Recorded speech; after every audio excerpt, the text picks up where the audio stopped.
There's this tool you use every single day with incredible power, and you probably don't even think about it. It's how you learn, how you argue, how you love. It's how you build entire worlds inside your head. And that tool is language. But have you ever really stopped to ask, what is it for real? Let's dive in to this everyday miracle. I mean, think about it. Right now, I could say a sentence that has literally never been spoken before in the entire history of the world, and you'd get it instantly. How on earth is that possible? Well, that's the big mystery we're going to unravel today. You see, the answer goes so far beyond just sending and receiving messages. We're talking about a unique, systematic, rule-governed system that seems to be hardwired right into the human brain. We're about to pop the hood and see how the architecture of language actually works. All right, so first things first, we need to draw a really clear line in the sand. We've got to separate the big, broad idea of communication from the specific, frankly incredible thing that we call language. So on one side, you have communication. A dog barking is communicating danger. A red traffic light communicates stop. They're simple, direct signals. But language is a whole different ballgame. It's a complex, symbolic system with rules, what we call grammar, that lets us do something truly astounding, create infinitely. It's the difference between a dog's warning bark and, say, writing an entire novel. Right. So here's the bottom line, the key takeaway from this part. All language is a form of communication, for sure. But not all communication gets to be called language. Most of what's out there just doesn't have the special ingredients we're about to get into. Okay, so what are these special ingredients? The linguist Charles Hockett actually identified a bunch of design features that make human language so unique. But let's be honest, that sounds a little dry. We're just going to call them language's superpowers. First up, we've got something called arbitrariness. Now, it sounds kind of fancy, but the idea is actually super simple. It just means that the word for a thing has no natural, built-in connection to the thing itself. A dog isn't called that because it makes a dog sound. Nope. We, as a group of speakers, just agreed to call it that. I mean, just look at this, right? In English, we call this a tree. In Spanish, it's audible. In Urdu, it's shajar. They're all completely different sounds for the exact same idea. The meaning only works because a whole bunch of people agree that it does. It's like a social contract. Okay, next up is productivity, which you can also think of as creativity. And this gets us right back to that mystery we started with. This is our amazing ability to create and understand a limitless number of brand new sentences just by mixing and matching words according to the rules of grammar. You've probably never heard that exact sentence before in your life, but you understood it, right? Instantly. You didn't have it memorized. Your brain just applied the rules of English to figure it out on the fly. That is productivity in action, and it's a superpower that animal communication systems just don't have.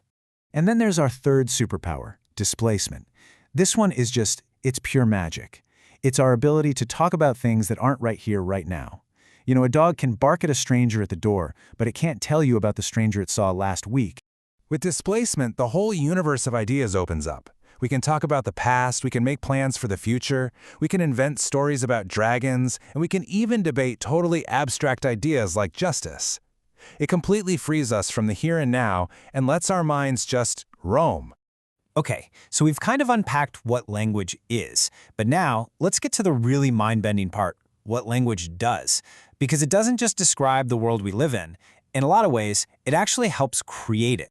And that brings us to this really fascinating, kind of controversial idea in linguistics, the Sapir-Whorf Hypothesis. The basic idea here is that the structure of the language you speak doesn't just let you express your thoughts, it can actually shape the way you think and perceive the world around you.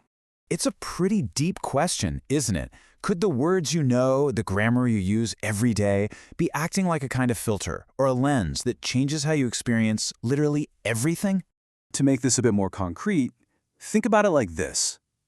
Some languages have a whole bunch of different words for concepts like honor or shame or respect. And having all those specific words can really affect how speakers of that language think about their social relationships. The words give them more specific boxes to sort their experiences in. And that is why language is such a powerful social tool. It is never neutral. The words we use and how we use them reflect the power structures that already exist in a society. It helps us build our own identities and tell the world who we are. And on a bigger scale, it helps shape the norms and ideas that a whole society decides are true or normal. So, what's the big deal? Why does any of this kind of academic stuff matter in the real world right now? Well, it turns out that understanding how language really works is more critical today than it has ever been. The applications are everywhere, and believe me, they are shaping our world. Just think about the technology you use every single day. Every time you talk to a virtual assistant, or use a translation app, or even argue with a chatbot, you are right up against applied linguistics. Building AI that can truly get what we mean is one of the biggest challenges and opportunities in tech right now. Then you have the world of law and justice, where the stakes are frankly so much higher. The exact wording of a law, the story that gets told in a police report, or the way a legal judgment is phrased, that can literally be the difference between freedom and prison. In this field, language has immense, immediate power. And what about education?